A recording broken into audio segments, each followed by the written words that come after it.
سرمست رحمۃ اللہ علیہ کا واقعہ تو سب کوئی سنا ہے. سبحان اللہ. کہ چلتے تھے زمین پہ اور پڑھتے تھے کلمہ لا الہ الا اللہ پڑھتے تھے، اور جسم پر کپڑا جو پہنتے تھے تو بھی آدھا پہنتے تھے، آدھا جسم کھلا رہتا تھا.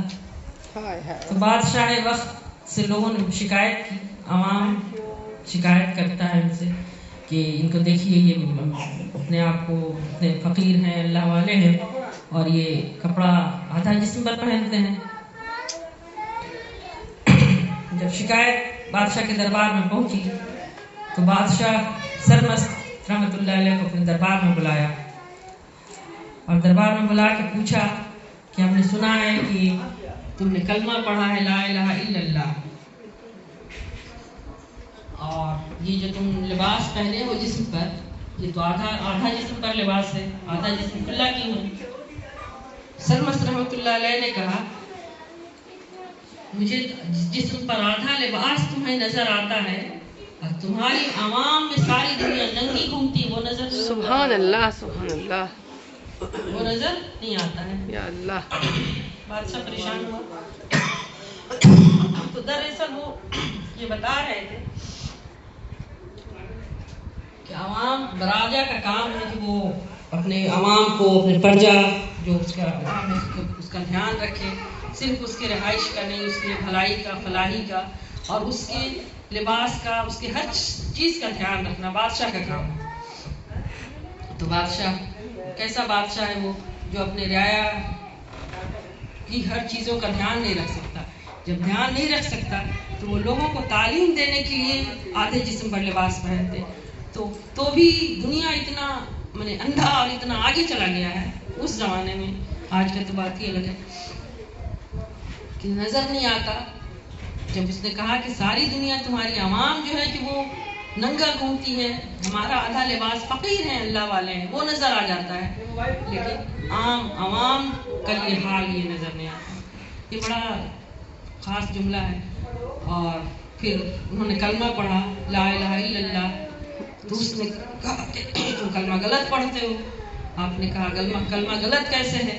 تو انہوں نے کہا اب چونکہ لا الہ الا اللہ وہ پڑھ رہے تھے تو محمد رسول اللہ سے ان کا وجود لبریز تھا، وہ حضور کی محبت میں ذات میں فنا ہو گئے.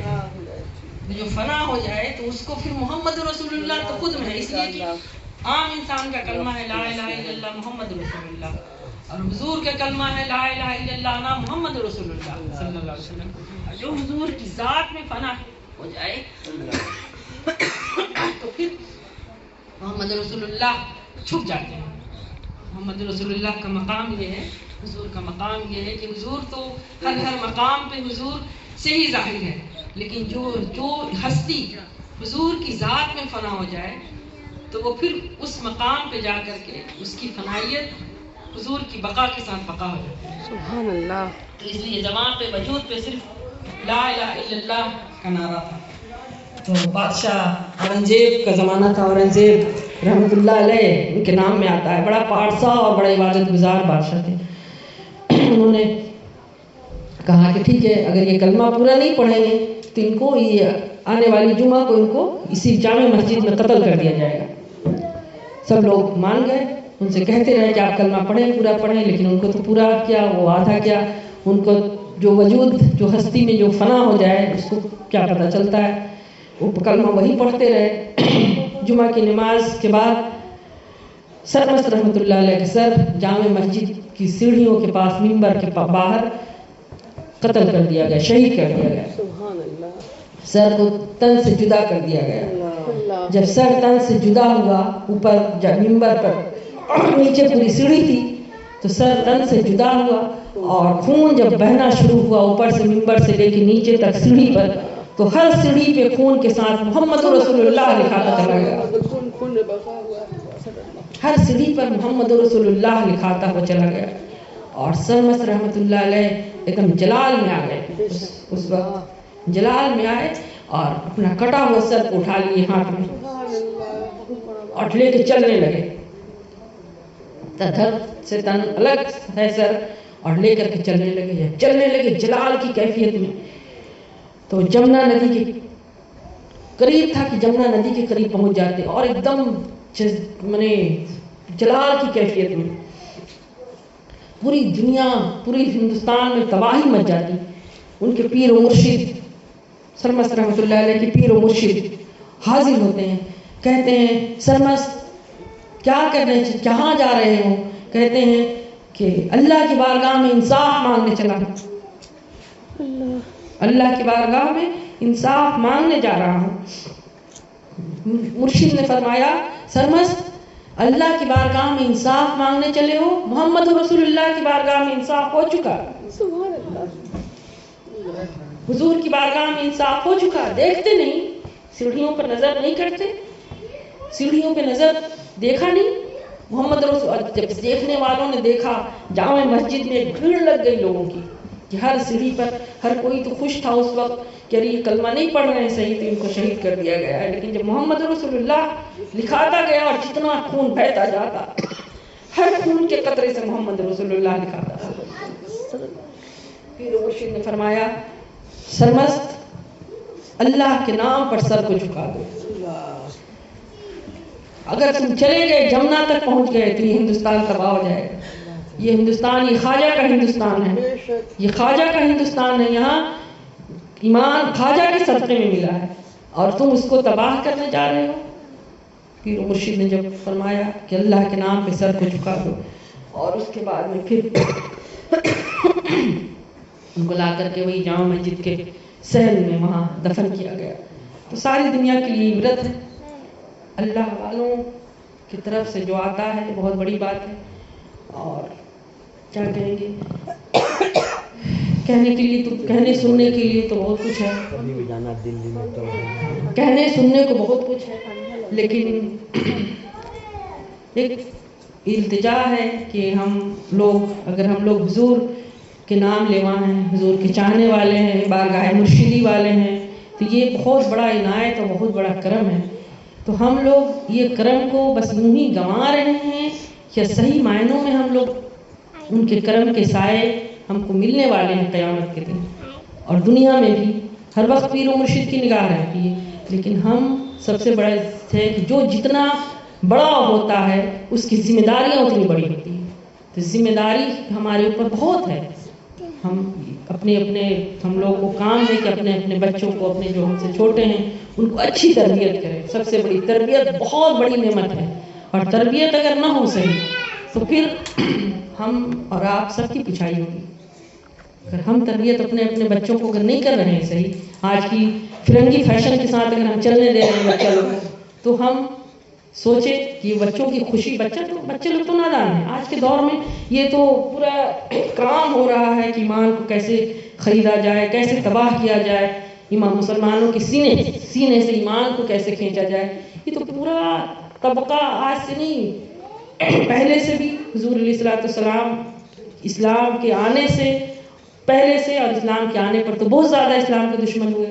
یہودی روز اول سے ہی پورا اسرائیل، پورا یہ یہودیوں کا ایک طبقہ ہے جو پورا یہ کام ہی کر رہا ہے کہ مسلمان کے ایمان کو کمزور کیسے کیا جائے. جب دیکھا گیا ہر طریقے سے، جب ٹیسٹ کر کے کہ مسلمان اگر ایمان میں مضبوط ہے تو مسلمان کو کوئی ہلا نہیں سکتا ہے. تو ضرورت ہے کہ مسلمانوں کے ایمان ہی کو کمزور کیا جائے. دولت پیسے میں کمزور نہیں ہوگا انسان، دولت پیسے میں کمزور ہوگا، لیکن اگر ایمان میں توانا ہے تو بہت اعلیٰ ہوگا. ایک مسلمان 70 پہ بھاری پڑ سکتا ہے، لیکن ایمان میں کمزوری ہوگی تو انسان کبھی بھی شکست کھا سکتا ہے. آج جہاں بھی شکست مسلمان کو ہو رہی ہے، مسلمان زیر ہو رہا ہے، پریشان ہے، اس کی وجہ یہی ہے کہ ایمان کمزور ہو رہا ہے. اور ایمان کمزور ہم سمجھتے نہیں کہ ایمان کمزور، ہم سمجھتے ہیں نماز پڑھ رہے ہیں، روزہ رکھ رہے ہیں، ایمان اس کا نام ہی نہیں ہے. اتنی چھوٹی سی چیز کا اگر ایمان نام ہوتا کہ نماز پڑھ لے، روزہ رکھ لے، تو پھر ہر کوئی 73 فرقہ حضور علیہ السلام کی امت میں ہوتا ہی نہیں، بڑھتا ہی نہیں اتنا فرقہ.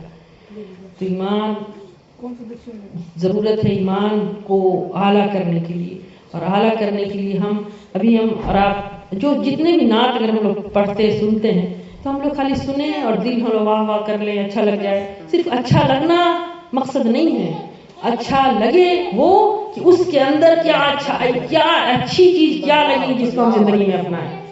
کچھ اچھا لگا ہے اس کو ہم اپنائیں. تو 5 نام لیتے ہیں پنجتن ہمارے ہیں.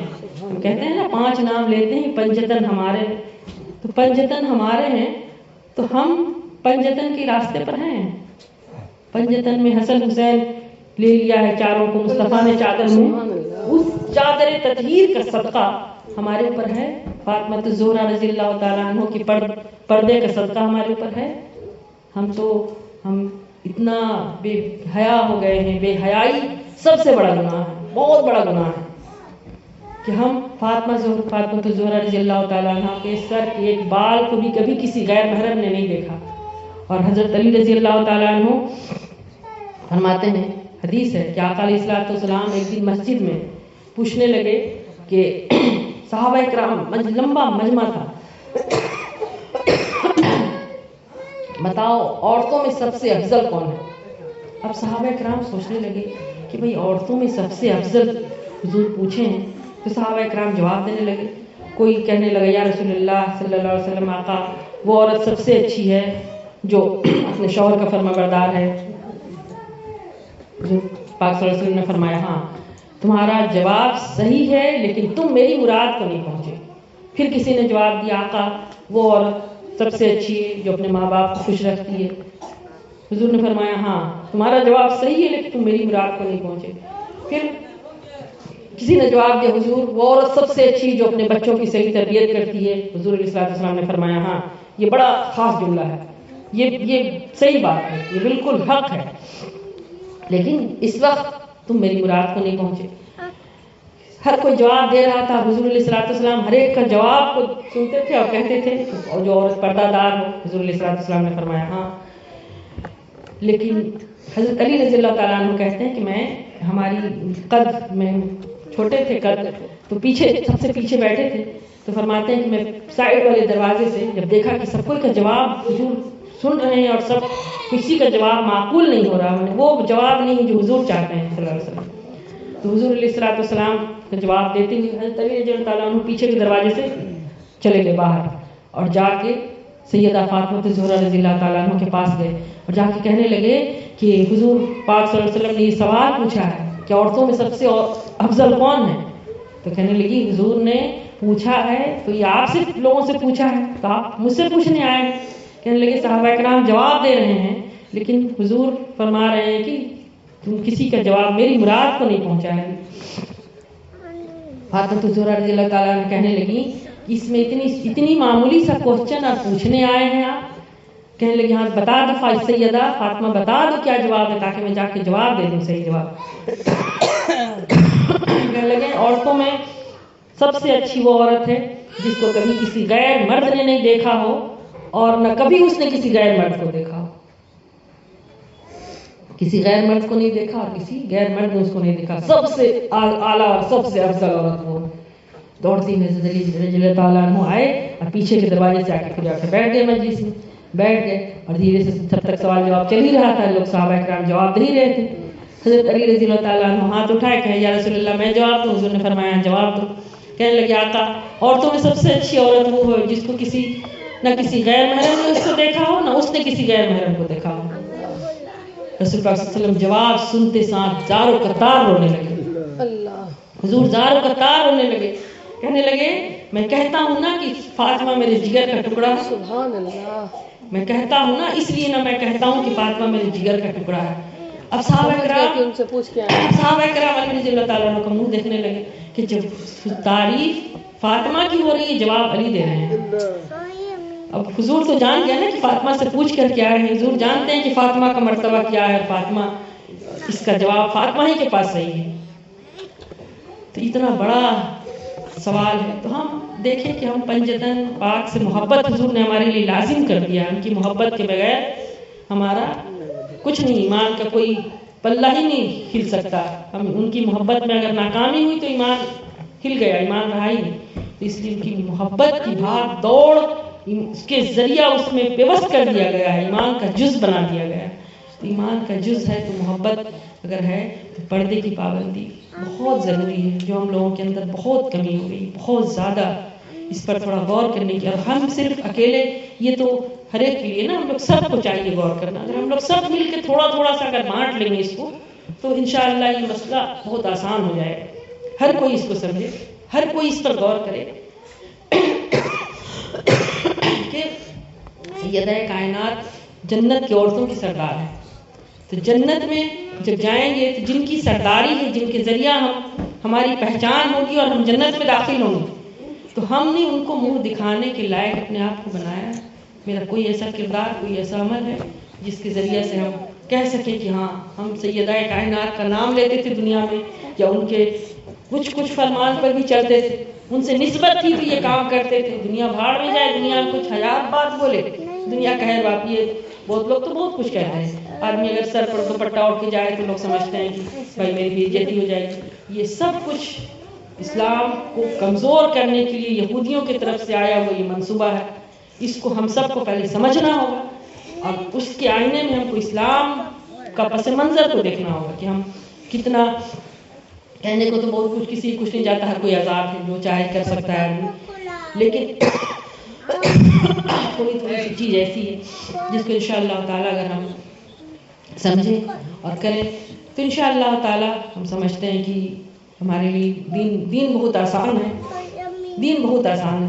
جب دین میں انسان لگتا ہے تو دنیا کی بہت سی چاہت خود نکل جاتی ہے دین کی طرف. یعنی کہ جو بیزا جو ہے، جو ناجائز خواہشات ہے، وہ اپنے آپ ہٹ جاتی ہے، زندگی سے بھاگ جاتی ہے. تو اس لیے جب ہم دین کی راہ کی طرف، حضور کے فرمان کی طرف، حضور کی طرف آئیں گے، حضور کا کوئی نقش و قدم کوئی اپنائیں گے تو انشاءاللہ تعالی ہمارا مسئلہ ضرور حل ہوگا. حضور بھی پردے کو پسند فرماتے ہیں. حضور پاک صلی اللہ علیہ وسلم سے تو لے کر کے چلا ہی آیا ہے اسلام میں، مسلمانوں میں. لیکن ہمارے حضور جب ہم لوگ 92 میں گئے تھے حضور کے پاس، تو ہم لوگ اس وقت نقاب لگاتے تھے. تو ہم لوگ تینوں بہن گئے تھے نقاب لگا کے وہاں سے، مجاہد سے، پرسولی سے بھگوان کو. تو حضور اتنا خوش تھے، اور حضور بولے تھے ماہلکہ کو کہ جاؤ میرے نتنی لوگ کو لے کے جاؤ اور بھگوان پور کے سب کا منہ میں کالی لگا دو. یہ جملہ حضور بولے تھے. تو لوگ تو ملائکی مائی بہت خوش ہوئی سن کے یہ بات، بولنے لگے کہ ہاں صحیح بات ہے. ہم لوگ میں تو تھا نقاب کب تھا تو پھٹ گیا، تو تب سے ہم لوگ یہی نہیں ہے. ہم لوگ تو چادر اوڑھ لیتے ہیں. میں نے یہ والا چیز پردے کی اتنی حضور پسند فرماتے کہ وہ پسند نہیں فرمائیں گے. اللہ والے کیا پسند کرتے ہیں؟ جو اللہ اور رسول پسند کیے ہیں وہی تو ہم ولی اللہ پسند کرتے ہیں. اور اس پسند صرف کرتے نہیں، اس پسند کو پا لیتے ہیں. تو اس لیے یہی کچھ ہے. اور اگر ہم حضور کے، اپنے حضور پیر و مرشد کا نام لے، سب کچھ کریں، لیکن اگر ان کے دیکھیں کہ وہ ناراض ہیں یا خوش ہیں تو ان کی طرف دیکھنا ہوگا، بار بار ان کی طرف دیکھنا ہوگا. اللہ پاک اسی عمر کا عبادت کو زیادہ قبول کرتا ہے. جو 92 میں ہم لوگ جس ایج میں نوجوانی کا جو عمر ہے، اس وقت کی عبادت کو اللہ سب سے زیادہ پسند کرتا ہے. اس وقت کے نفس بھی ہوتا ہے، نفس حاوی رہتا ہے. انسان اس وقت کچھ بھی غلط کام بڑی آسانی کے ساتھ آدمی کر سکتا ہے. لیکن اس وقت اگر پردہ ہو، اس وقت اگر عبادت اور بندگی کی طرف رجوع ہو، تو پھر ہم لوگوں کا خیال ہوتا ہے. جب ہم الف میٹرک کی، اس کے بعد سے ہم کہیں گئے میلاد میں تو الف نقاب لگا گئی میرے ساتھ. بچے بھائی کی ساس بولنے لگی ہم کو، باپ نے ابھی سکھائے نقاب لگا دی، بچہ کو اللہ ابھی سے نقاب لگا دی.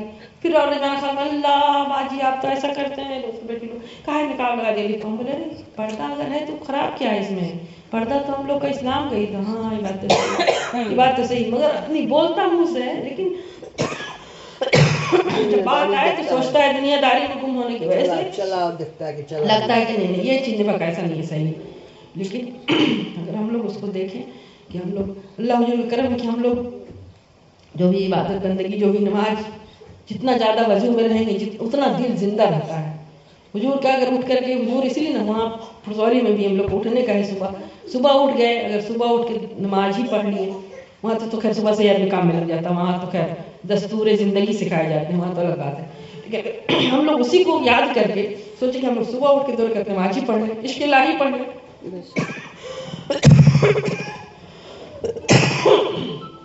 فاتحہ کریں، اور اس کے بعد پھر زندگی کا کام شروع کریں. پھر انشاءاللہ تعالیٰ ہم لوگ کا بہت